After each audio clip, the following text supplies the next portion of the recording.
आपने सुना, गुरुदेव ने सुना, यहाँ तक कि इस मैथिली अधिवेशन में उपस्थित समस्त नृपालों, महिपालों, राजाओं, महाराजाओं, योद्धाओं, वीरों ने सुना जनक जी का ऐसा भाषण, जनक जी का ऐसा करुण क्रंदन, जनक जी का ऐसा विलाप इन समस्त राजाओं ने सुना।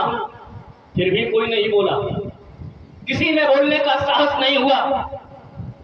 अगर जनक जी इतना कह देते कि इस पृथ्वी पर कोई भी राजा बलशाली नहीं है, तो आपके चरणों की सौगंध भगवान, ये लक्ष्मण आज यहाँ पर कुछ बोलने के लिए विवश न होता।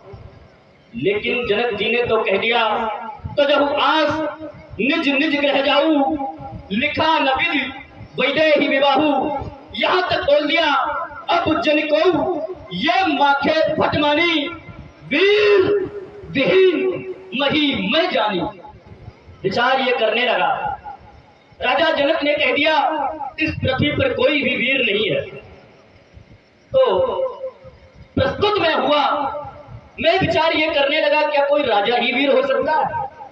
जरूरी तो नहीं कि कोई राजा ही वीर हो, वीर तो कोई भी हो सकता है, वीर तो एक बालक भी हो सकता है। और वीर के लिए तो हम दोनों भाइयों के लिए भी लिखा है, पुरुष सिंह तो वीर हर्ष चले मुनि भय हरण। तो जब बालक भी वीर हो सकता है, तो फिर राजा जनक को ये नहीं कहना चाहिए था वीर विहीन मही मैं जानी। दूसरी बात, इस घोषणा को सुनकर के आए कौन है? इस घोषणा को सुनकर के आए राजा हैं, दीप दीप के ये भूपति नाना, आए सुन हम जो प्रण खाना। भूपत का तात्पर्य यहाँ पर राजाओं से है।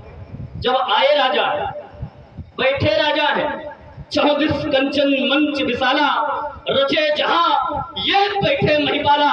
महिपाला का अर्थ भी यहाँ पर राजाओं से है। जब आए राजा है, बैठे राजा है, यहाँ तक कि घोषणा भी राजाओं को सुनाई गई है।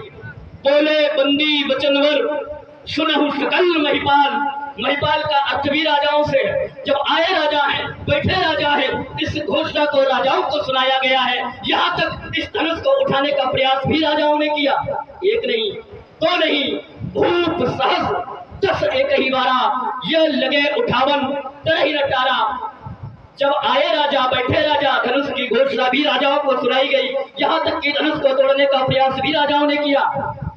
तो फिर राजा जनक ने वीरों का अपमान क्यों किया? अपमान करना था इन राजाओं का, कर देते, ये लक्ष्मण कुछ ना बोलता। आज जनक जी ने इस मैथिली अधिवेशन के अंतर्गत समस्त वीरों का अपमान किया। समस्त मैथिली अधिवेशन के उपस्थित वीरों, महिपालों, राजाओं, मेरी घोषणा ध्यान पूर्वक सुनो। ये राम रघुवंश मणि रघुनंदन रघुवीर, इन अपमानों ने किया, ये मुझको आज अधीर। हे नाथ बैठे मंच पर, हे नाथ बैठे मंच पर, कौतुक अनेकन देखिए, ये गेंद संग, ये धनवा उठे टुकड़े अनेकन देखिए। पृथ्वी पर धनवा पटक जिस भांति छत्रक दंड के, रूप आयुष दीजिए स्वामी धरा नवखंड के। इतना सब हो गया, फिर भी प्रभु आप मौन है और बैठे हैं और बैठ करके मुस्कुरा रहे हैं। ये समय मुस्कुराने का नहीं। अब आप खड़े होइए और उठ करके इस धनुष को 2 भागों में विभाजित कर दीजिए, और नहीं तो फिर इस लक्ष्मण को आदेश दीजिए। हाँ, इस लक्ष्मण को आदेश दीजिए, क्योंकि ये लक्ष्मण इन जनक के वचनों को सहन नहीं कर सकता। ये सरासर करते हो अपमान, सरासर करते हो अपमान।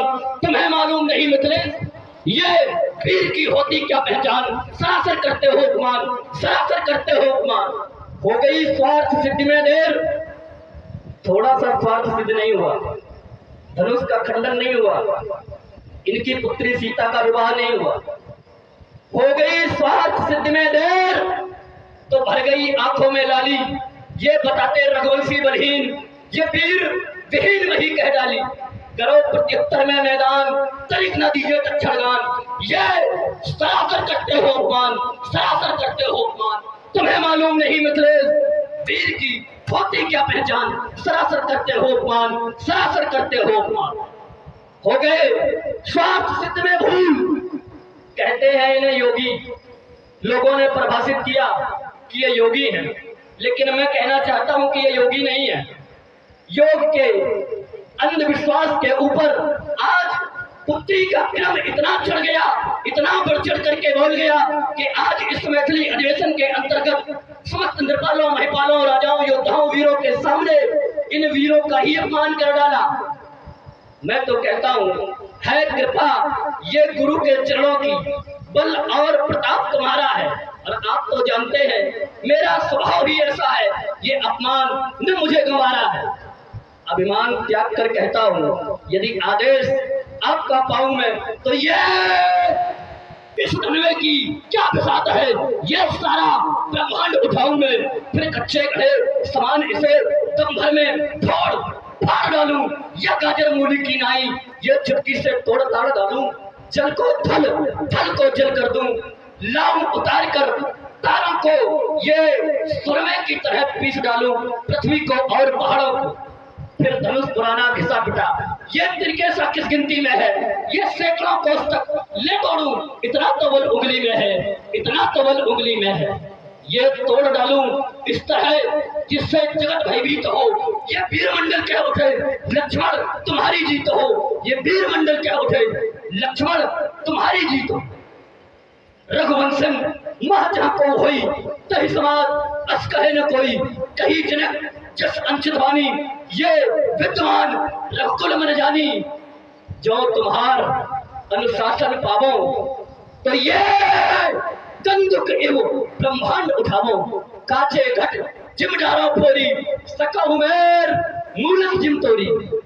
अब आप विचार कर रहे होंगे, मैंने यहाँ पर घोषणा कर दी, जल को थल कर दूं, थल को जल कर दूं, पृथ्वी को पीस दूं, पहाड़ को पीस दूं, क्या मेरे अंदर इतना सामर्थ्य है, क्या मेरे अंदर इतना बल है?